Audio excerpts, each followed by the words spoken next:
Apresenta Check-up no rádio.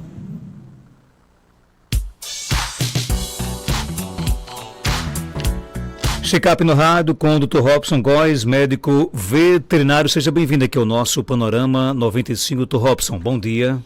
Bom dia, Marcos. Bom dia, ouvintes. Um prazer estar aqui mais uma vez, Marcos. Eu fiquei sabendo que esse mês é o mês de conscientização contra a crueldade animal, né? Tá crescendo essa questão de maltrato aos animais? Tá sim, Marcos. Olha, atualmente, né, escolheu-se os meses do ano para fazer alusões a temas importantes. E nesse mês de abril nós temos o Abril Laranja, que é o abril que apresenta mais a crueldade animal para as pessoas, né? Desperta mais a crueldade animal. Recentemente, em 2020, o presidente Bolsonaro ele promulgou uma lei chamada Lei Sanção, Lei 14.064, que pune com mais gravidade as pessoas que fazem maus tratos aos animais. Quando a gente fala em maus tratos aos animais, a gente imagina apenas a questão da pessoa dar um chute, dar uma facada, dar um tiro, colocar veneno, né? A gente sempre pensa e imagina essas ações mais graves, mais drásticas que são realizadas, né? Porém, a própria lei, ela diz que se você fizer algum maus tratos, o que é que significa maus tratos? Se você deixar o seu animal adoecer de uma doença que tem cura ou que tem tratamento, ele pode ser considerado um maus tratos. Se você deixar seu animal com fome ou com sede, né, e esse animal ele ficar caquético, ele ficar aí debilitado e chegar a morrer, você pode ser considerado isso com maus tratos. Se você deixar seu animal ao relento e esse animal aí sofrer com chuva, sofrer com sol, sofrer com esse tipo de coisa, também você pode ser considerado como maus tratos. Se você abandonar, Marcos, aí era esse onde eu queria chegar. Se você abandonar filhotes, né, filhos dos seus animais, por exemplo, uma gata pariu, uma cadela pariu, e você jogar esses animais na rua, isso aí é considerado um maus trato. E, consequentemente, você vai ser, caso identificado, você vai ser punido, né, pela essa lei sanção, Lei 14.064 de 2020, onde ela rege uma pena de 5 meses de prisão. Então, endureceu muito a questão da penalidade. Recentemente, se você observar aí, teve nas redes sociais aqui, se eu não me engano, numa cidade vizinha a Caicó, que ocorreu um incidente, um acidente, um maus tratos a um gato que veio a óbito em virtude de uma facada. Então, esse assunto, ele desperta com muita intensidade, mas todos os dias a gente observa, infelizmente, na clínica, a gente observa pessoas que deram tiro em gato, que deram tiro em cães, que colocaram veneno para cão ou veneno para gato. E isso daí, quando identificado, porque fica às vezes difícil de você provar, tá? Você muitas vezes sabe até quem foi o autor, mas você não consegue materializar, você não consegue ter a prova, né, daquele crime que aquela pessoa cometeu. E fica aí difícil, e só quem sofre, infelizmente, são os animais que estão aí à mercê de diversos crimes que acontecem todos os dias. Aqui no nosso WhatsApp já tem pergunta aqui chegando, vamos lá, trazer aqui, bom dia. Bom dia, Marcos. Por favor, pergunte aí, uma pergunta para o Dr. Robson. Se já existe alguma medicação, vacina para combater o calazar? E aí, existe? Olha, existia 2 vacinas que eram circulantes no mercado. Uma foi tirada de circulação pela própria fábrica, Tá? E recentemente a outra vacina que tinha contra a leishmaniose foi tirada de fabricação pelo Ministério da Agricultura. Então hoje, infelizmente, nós não temos nenhuma vacina disponível no mercado para proteger contra a leishmaniose, contra o calazar, existindo apenas medidas corretivas que podem ser utilizadas, exemplo, e repelentes, coleiras para que evite que o flebótomo ele pique o animal, né? Então aí são as medidas corretivas que você tem para que você possa diminuir o risco do aparecimento de calazar nos seus animais. Tem mais perguntas? Bom dia. Bom dia, doutor Robson. Aqui é Maria de José de Bairro de Solidária. É porque eu tenho uma cachorrinha que faz 7 meses que eu cuido dela. Ela apareceu com umas feridas no corpo, com um ferimento com umas casconas, mas ela não se coça. Aí eu suspendi que eu estava dando cuscuz a ela com pelanca, ela está melhor. O que será? O senhor manda me dizer? Maria de Jesus da Solidária. Um abraço, Maria. E aí, doutor Robson? Parabéns primeiro por você estar aí cuidando desse animal e adotando esse animal. Essas feridas de pele, elas podem ser de diversas origens.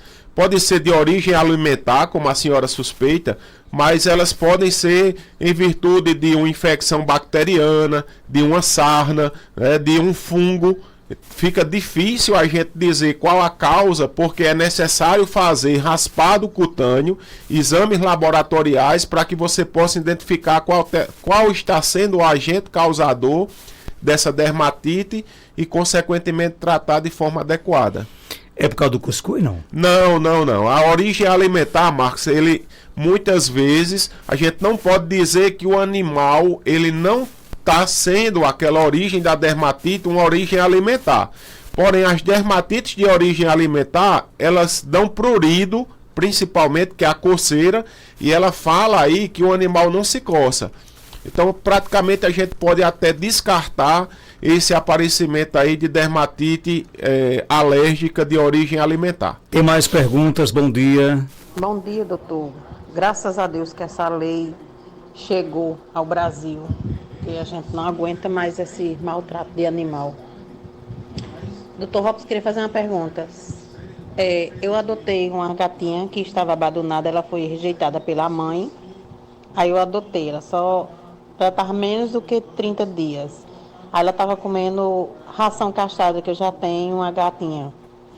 Aí deu diarreia nela. Pode ter sido da ração? Me responda, por favor. Pode ter sido? Pode sim, Marcos. A alimentação para filhote, a orientação é que seja dada uma ração específica para filhotes. As causas, né, as origens das diarreias, elas são diversas. Pode ser uma origem verminótica, pode ser uma origem alimentar, pode ser um processo inflamatório intestinal, pode ser aí um quadro viral, por exemplo, ou bacteriano, um quadro infeccioso. São várias as origens que existem de quadros diarreicos, né? A diarreia, na verdade, dependendo da situação, ela é um sintoma da doença. Mas aí pode sim, como ela pergunta, ter sido da alimentação. Nesses casos aí, pode sim. Tem mais perguntas? Bom dia. Bom dia. Meu nome é Luiz José. Me diga uma coisa, criar gado e deixar morrer de fome é maus trato? Me responda aí, por favor. E é também maus trato? É maus trato sim, Marcos. Infelizmente, a principal doença, eu sempre disse isso desde que eu me formei, né? A principal doença que a gente tem no mundo é fome, tá? Infelizmente, a principal doença que nós temos é falta de alimento, tanto para a alimentação da população humana, né? Aqui a gente não passa tanto quanto isso, mas se você for olhar e ver na África, a gente tem uma quantidade grande de pessoas morrendo de fome. Nesse sentido também, a gente imagina que os animais, eles também passam por maus tratos, que seja cavalo, que seja boi, que seja cachorro, que seja gato, né? Deixar os animais morrer de fome, infelizmente, também é maus tratos. Qualquer maus tratos contra qualquer animal, né? Contra qualquer animal. A lei, ela não especifica, né, apesar dela ter sido criada com o nome de um cão, né, que chamava-se Sansão, mas ele é maus trato contra animais. Ela não é específica para pequenos animais tipo cães e gatos. Tem mais ouvindo com a gente? Bom dia.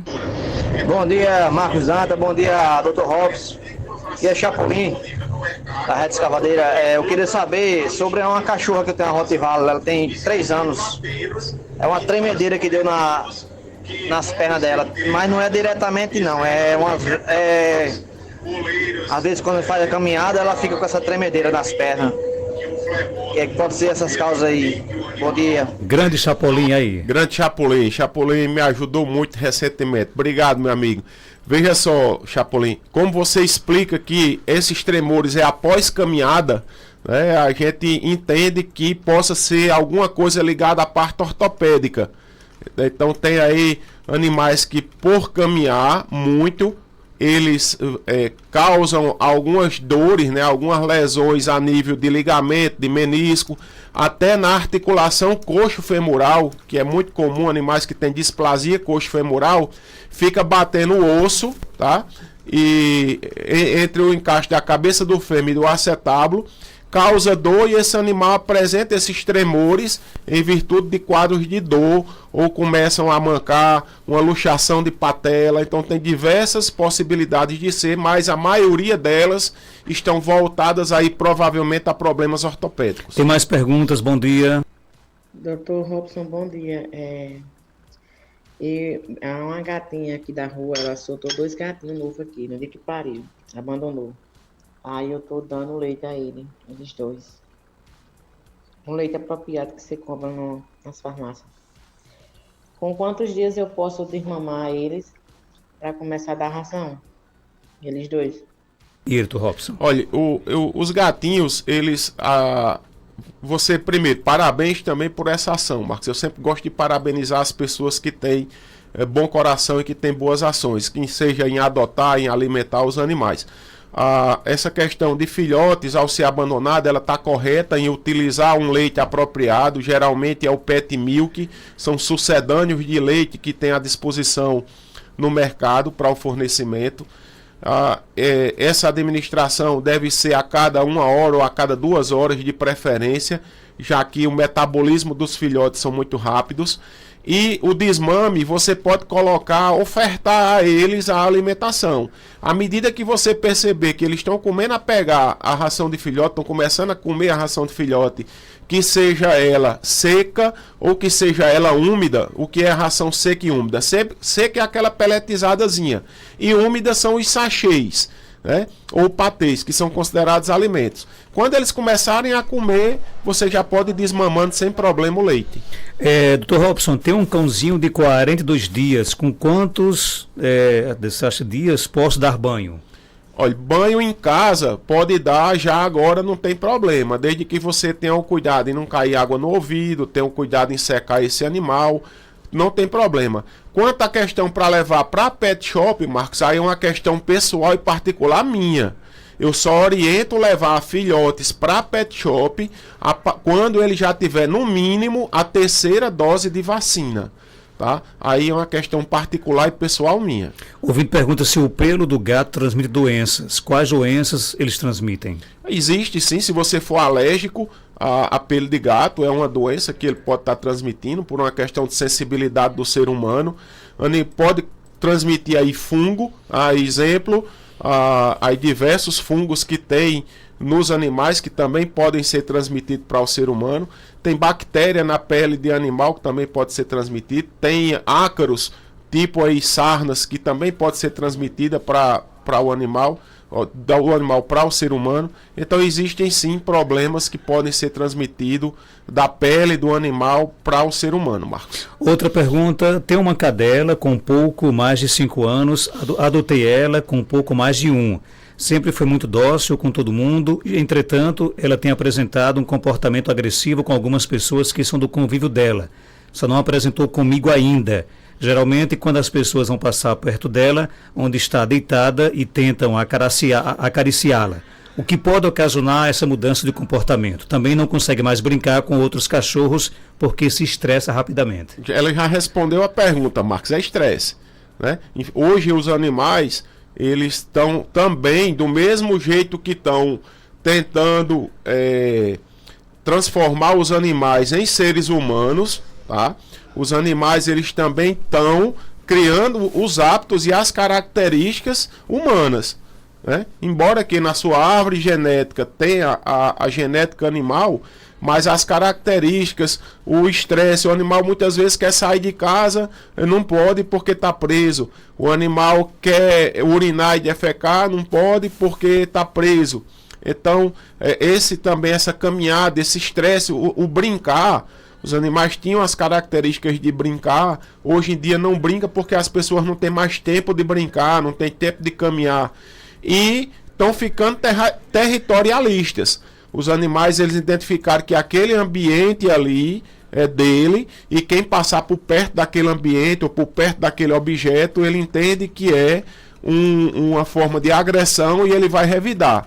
Então, provavelmente, o que está acontecendo com o seu animal é estresse e que deve ser ou adestrado ou então feito medidas corretivas para que possa aí reverter. Tem várias técnicas com alimentação, com brincadeira, com bolinha, com passeios que você consegue reverter esses quadros. Minha gata tem 13 anos, ainda precisa dar vacina para evitar gatos? Com certeza, gata ela pare até o dia de morrer, né? Então você não pense que sua gata, por ter 13 anos de idade, ela não vai mais entrar no cio e não vai emprenhar. Ela vai entrar no cio sim, ela vai emprenhar sim, só precisa os ovários produzirem ali o necessário para que ela tenha hormônio suficiente, ovule e tenha um gato por perto para cruzar. Outra pergunta, como evitar sapos dentro da água do cachorro? Tem alguma dica? Aí essa é complicada.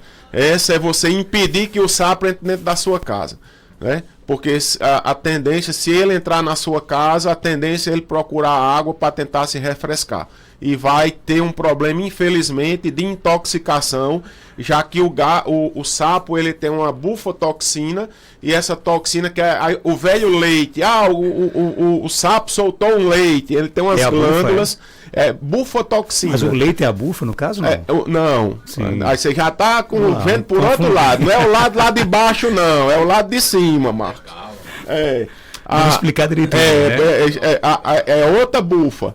A bufotoxina é uma toxina que tem umas glândulas que tem no dorso do gato, do sapo, onde ele, ao ser provocado, né, ele vai soltar essas toxinas.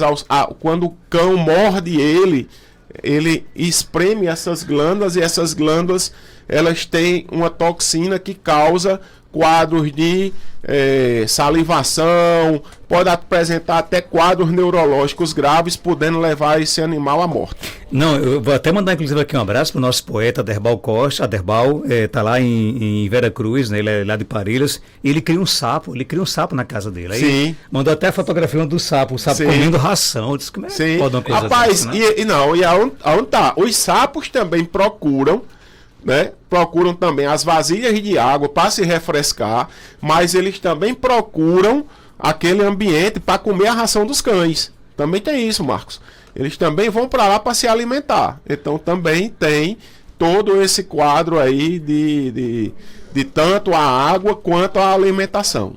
Olha aqui o sapo dele aqui, ó. Olha aí, ó. Olha, Geraldinho, o sapo comendo a ração aí. Rapaz, eu não tenho essa coragem do Aderbal, não, mas é o animal de estimação dele, né? Cada um, Marcos, tem gente que cria cobra, tem gente que cria sapo, tem gente que cria coelho, tem gente que cria rato, tem aí todo tipo de animal hoje. Agora, sapo ainda não chegaram para eu medicar nem eu consultar, não. Quem sabe, vai chegar o do Aderbal lá, quando ele vier para cá, ele vai trazer o sapo dele então, né? Dr. Robson Góes, ele é médico veterinário lá na Clínica Veteripet, na Rua Augusto Monteiro, 569, Centro de Caicó, telefone 3421-1263, WhatsApp 99962-1907 e o Instagram, @Veteripet. Dr. Robson, obrigado pela sua participação. Obrigado, Marcos, e desejar a todos um bom final de semana e agradecer às pessoas que nos acompanham no Instagram. 8 horas, 5 minutos, confirmando.